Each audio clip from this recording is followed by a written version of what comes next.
नमस्ते, मेरा नाम शुभम है और आप मुझे ब्रेन ऑफ बिहार पे देख रहे हैं। ईडी की एक प्रेस रिलीज 13 तारीख को जारी हुई है, जिसमें ये बताया गया है कि 12 जुलाई को 2 व्यक्तियों की गिरफ्तारी हुई है सहारा समूह से। एक तो डायरेक्टर के रूप में है, एग्जीक्यूटिव डायरेक्टर, उनका डिजिग्नेशन लिखा गया है सहारा ग्रुप ए इब्राहिम, और एक प्रॉपर्टी ब्रोकर है जो कि बहुत लंबे समय से सहारा के प्रॉपर्टी में डीलिंग कर रहे थे और कैश का हेरा फेरी बहुत ज्यादा है कि प्रॉपर्टी में आप लोग जानते हैं कि 20,000 से ज्यादा कैश प्रॉपर्टी के सेल परचेज में नहीं अलाउ है। लेकिन बहुत सारा पैसा कैश में भी लिया गया जो कि जिसका प्रमाण है ईडी के पास, और बहुत सारा हेर फेर किया गया है प्रॉपर्टियों के साथ, और एक एक करके चोरी छुपे सारी संपत्तियां बेची जा रही थी, जिसमें ईडी ने अभी तक लमसम 2000 या 1700 एकड़ जमीन को अपने यहाँ अटैच किया है, जो कि 3000 करोड़ के आसपास की थी। 3 करोड़ के आसपास कैश मिला था। उसी जांच के में आगे बढ़ाते हुए अगला कार्यक्रम शुरू कर दिया है, अगला अध्याय शुरू हो गया है अरेस्टिंग का, जो कि पहले ही हो जाना चाहिए था, लेकिन देर से हुआ सही, लेकिन हुआ जरूर। और ये इंपॉर्टेंट है कि ये भूमिका निभाए हैं, इस जितना जलसाजी का काम सहारा ग्रुप ने करवाया है, इनमें इन 2 व्यक्तियों की अहम भूमिका है, लेकिन करवाने वाले कौन है वहां तक ईडी को पहुंचना है। ये लोग भूमिका निभाए हैं, याद रखिएगा। खैर, 2 आदमी से श्री गणेश हो चुका है अरेस्टिंग का, और जिस तरह से क्रिकेट में आपका ओपनर बल्लेबाज जाते हैं, उसी तरह से सहारा के तरफ से 2 ओपनिंग सलामी बल्लेबाज पहुंच चुके हैं ईडी में बैटिंग करने के लिए, और आगे और भी महारथी इसमें बैटिंग करने के लिए ईडी बुला के लाएगी। ये इंफॉर्मेशन है, मीडिया में आ ही गया है, आप लोग देखिए ना, प्रेस रिलीज हम आप लोग को दिखा देते हैं कि क्या क्या चीज लिखा गया। और स्पष्ट रूप से ये लिखा गया है कि री इन्वेस्टमेंट कराया गया मैच्योरिटी जब जब पूरा हुआ है, वो भी दबाव बना के जमाकर्ताओं को अच्छा इंटरेस्ट देने के लिए और एजेंटों को कमीशन का लोभ दे के इस जाल में फंसाया गया था, और जो पैसा आया उससे बेनामी संपत्ति बनाई गई और पर्सनल एक्सपेंस में खर्चा हुआ। ये ईडी के प्रेस रिपोर्ट में स्पष्ट रूप से लिखा हुआ था। हम लोग इतने दिन से आवाज इसीलिए उठा रहे थे कि कहीं ना कहीं सहारा ग्रुप ने गड़बड़ी शुरू कर दिया था 10 साल पहले ही। इसको जितना जल्दी रोका जाए उतना ही ज्यादा लोगों का पैसा रिफंड मिलने की उम्मीद रहेगी, नहीं तो कुछ भी नहीं मिलेगा। आप लोग देखे होंगे कि सहारा सेबी में पैसा जो जमा था उसी से 5,000 करोड़ आया, तो जो भी 10-20 हजार लोगों को 1-2-5% लोगों को मिला है, बाकी सहारा के तरफ से कुछ नहीं दिया जा रहा है, क्योंकि इसका पॉलिसी ही था मार्केट से पैसा आएगा तब हम देंगे, जो पहले आप दे दिए वो हमारा हो गया, उसमें से हम नहीं 1 रुपया निकालेंगे। क्योंकि आप इसका कैलकुलेशन देखिएगा तो जिस ब्रांच का कलेक्शन 1 करोड़ रहेगा उसमें 80 लाख का भुगतानी करेगी, 20% इसको खर्चा के लिए देती थी।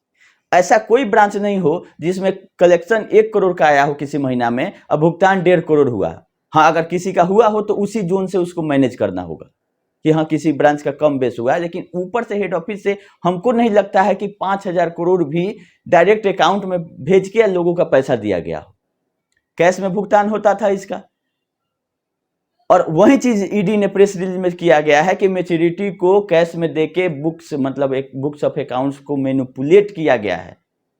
दिखा तो दिया गया कि भुगतान हो गया, लेकिन एक्चुअल में री इन्वेस्टमेंट किसी स्कीम में, नए कंपनी में, नए सोसाइटियों में लाके डंप कर दिया गया है। इस सारे चीजों को स्पष्ट रूप से ईडी ने फिर एक पेज का प्रेस रिलीज करके किया है कि इन 2 लोगों को 12 तारीख को गिरफ्तार किया गया था और 14 को फिर से 2 दिन के लिए रिमांड पर है। ये आज पेश किया जाएगा कोर्ट में।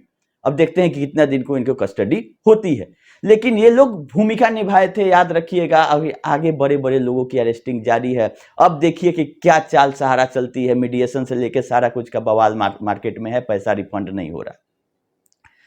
तो ये न्यूज है और ये बहुत ही जरूरी था अरेस्टिंग, क्योंकि जिस तरह के देवता रहते हैं पूजा उसी तरह का होना चाहिए। तो ये इसी लायक थे। पिछले 10 साल से एजेंटों को और जमाकर्ताओं को गुमराह करते रहे हैं कि हम आज दे देंगे, कल दे देंगे, ये परेशानी है, वो परेशानी है। तो जाके ईडी के पास बोले कि सहारा सेबी के चलते भुगतान नहीं हो रहा है। भुगतान नहीं हो रहा है तो पैसा आया तो उसको बेनामी संपत्ति आप बनाइएगा। तो ये बहुत ही अच्छा काम ईडी ने शुरू कर दिया है। हमें उम्मीद है कि बड़े बड़े अधिकारियों तक ये जल्द पहुंचेगी, जो कि अभी सही से बयान देने नहीं पहुंच रहे हैं, लेकिन ईडी का हाथ लंबा होता है, इनको खींचेगी जरूर। तो आप लोग भरोसा रखिए, जो भी ईडी अटैचमेंट करके या रिकवरी करेगी उससे निवेशकों का भुगतान ही होगा। ये लोग बहुत लोग बोलेंगे कि ईडी की कार्रवाई से हमको क्या फायदा है।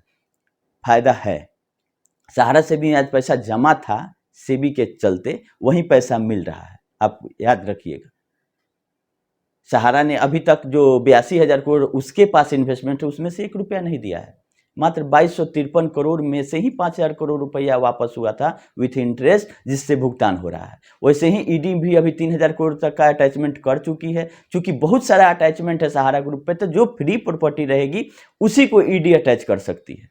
तो उसी में से खोज के जिन जिन लोगों के खिलाफ में सबूत मिलते जाएगा ईडी अरेस्टिंग करती जाएगी। इसी के लिए इतना दिन से हम लोग आवाज उठा रहे थे कि ये प्रक्रिया जल्द से जल्द शुरू होनी चाहिए, क्योंकि इसमें दिया गया है कि एक एक करके चोरी छुपे जमीन को बेचा जा रहा है और उस पैसा को भुगतान होना चाहिए जहां जमाकर्ताओं का, वो नहीं करके बेनामी संपत्ति और पर्सनल एक्सपेंस में ये लोग खर्चा करते आए हैं। तो आप लोगों के लिए अच्छी खबर है, सुप्रीम कोर्ट माननीय आज से खुल रहा है। खुलते ही इतना बड़ा अपडेट आने लगा, ये शुभ संकेत है कि कुछ ना कुछ अब इनको करना पड़ेगा। पैसा वापसी के लिए पुख्ता कोई ना कोई व्यवस्था बनानी पड़ेगी, चाहे सरकार हो, चाहे सीआरसीएस हो, चाहे सहारा हो। बहुत दिन 10 साल 15 साल से टालते आ गए, अब इसका समय पूरा हो जाए। देखिए पोर्टल से रिलेटेड भी सुनवाई होनी है जल्द से जल्द, क्योंकि लगता है कि 5,000 करोड़ अब बंट ही गया होगा। तो 5,000 करोड़ रुपया मिला था, 500-600 करोड़ उसका ब्याज था। तो लमसम इस महीना में हमारे उम्मीद से ये पैसा खत्म ही हो जाना है। खत्म होने के बाद तुरंत सीआरसीएस को अपना कदम उठाना पड़ेगा कि हम आगे क्या कर रहे हैं। या तो सहारा सेबी में जाइए, नहीं तो एमबी वैली का नीलामी करिए, या जहां से हो सकता है इसका एसेट लिक्विडेट करके। और ये सब जो प्रॉब्लम है छोटा छोटा, जो कि सहारा अभी भी अपना रुरा लगा रही है भुगतान में, कि मेंबरशिप है, डबल मेंबरशिप है, इनका सर्टिफिकेट ये है, ये सब चीज भी खत्म होगा अरेस्टिंग से। जब चाबुक चलेगा ईडी का, सीआईडी का, तब कहीं ना कहीं जाके आपका सारा फॉर्म मिलने लगेगा तुरंत और भुगतान होने लगेगा। आप लोग घबराइए नहीं, इस अरेस्टिंग से बहुत फर्क पड़ने वाला है सहारा के कार्यकलाप पर। चलिए अभी के लिए इतना ही। जैसा अपडेट रहेगा इस केस में, सुप्रीम कोर्ट से, पटना वाला हाई कोर्ट से, या सीआईडी वाले मामले से, हम आप लोगों को समय समय पे करते रहेंगे। आप लोगों को घबराने की बात नहीं है, पैसा मिलना है तभी हम लोग प्रयास कर रहे हैं। हाँ, जितना जल्दी मिलेगा उतना अधिक मिलने की संभावना है। सहारा के तरफ से कुछ उम्मीद रखना एकदम गलत है। और जिनको जियो सहारा जय सहारा करना है वो जाके जवाब दें वहां। हमको तो लगता है कि इन लोगों को भी उठा ले जाना चाहिए ईडी को, कि तुम लोगों को क्या पता है बताओ। कि अभी तक तो इल्जाम लगा रहे थे, प्रूफ के साथ ईडी ने लिखा है कि हमारे पास, इनके पास पुख्ता प्रूफ है कि इन्होंने गड़बड़ी किया है, भुगतान के बदले री इन्वेस्टमेंट हुआ है, और ले जाके सोसाइटियों में लास्ट में री इन्वेस्ट करते करते और कमीशन का लोभ देके, अच्छा इंटरेस्ट का लोभ देके इन्होंने डंप कर दिया है। पैसा देना ही चाहती ही नहीं है। जो संपत्ति था इसका, ऐसा नहीं है कि कुछ भी नहीं था सहारा के पास, जो था उसको ये लोग ठिकाने लगाने में लगे हुए हैं, जिसपे की कार्रवाई एकदम सख्त जरूरत थी, जिसके लिए साले आंदोलनकारी हो चाहे कोई भी आवाज उठा रहा था कि इसको जल्द से जल्द हमारे देश के जो जांच संस्थाएं हैं, जैसे ईडी हो गया, सीआईडी हो गया, इस पे रोक लगाए। और ये एफआईआर का ही नतीजा है कि ईडी कर रही है। लिखा गया है कि बिहार, उड़ीसा सब जगह 500 से ज्यादा एफआईआर है नॉन पेमेंट का, जिसके चलते ईडी कार्रवाई कर रही है। लोग बोलते हैं कि एफआईआर करने से क्या होगा, तो यही सब है कि जितने भी लोग कर दिए हैं, जिसके बदौलत ये सब जांच शुरू हुआ है और जांच में गड़बड़ी सामने आ रही है।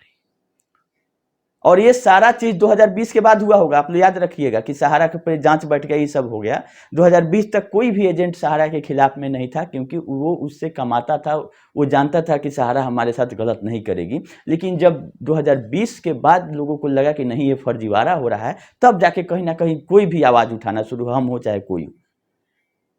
जिनको लग गया था रियल एस्टेट और हाउसिंग के समय, वो लोग कन्वर्जन नहीं कराए थे। 138 करोड़ लोग सेबी से पैसा ले लिए थे।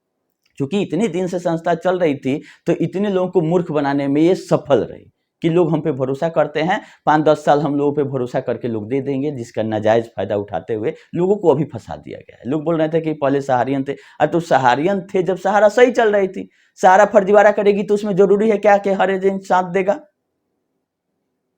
जब कोई सही था तो काम किया, जब उससे गलत राह अपनाया तो सब लोग अपना राह अलग कर लिए कि नहीं इसके साथ साथ हम भी फंसेंगे, इससे अच्छा है कि इससे पीछा छुड़ाते हैं, जो गलती सही हुआ उसको देखा जाएगा, जो मिलना होगा वो मिलेगा, लेकिन आगे काम नहीं करेंगे। सही से चलती तो कोई एजेंट साथ नहीं छोड़ता, लेकिन ये जब गलत राह पे चली गई, चाहे ये सुब्रत सहारा के चलते गए हो और चाहे इसके कंसल्टेंट के वजह से गए, लेकिन गलत राह पकड़ी, लोगों ने साथ छोड़ा और आज ये साबित हो रहा है कि कहीं ना कहीं गड़बड़ी है। अब देखिए इसमें जांच कितना त्वरित होता है, देखने वाली बात है। अभी एसएफआईओ भी जांच कर रही है, जैसा अपडेट रहेगा करेंगे आपको। अभी वीडियो लंबा नहीं करते हैं, तुरंत अभी अपडेट आएगा, इसलिए वीडियो आते रहेगा। अभी के लिए इतना ही, धन्यवाद।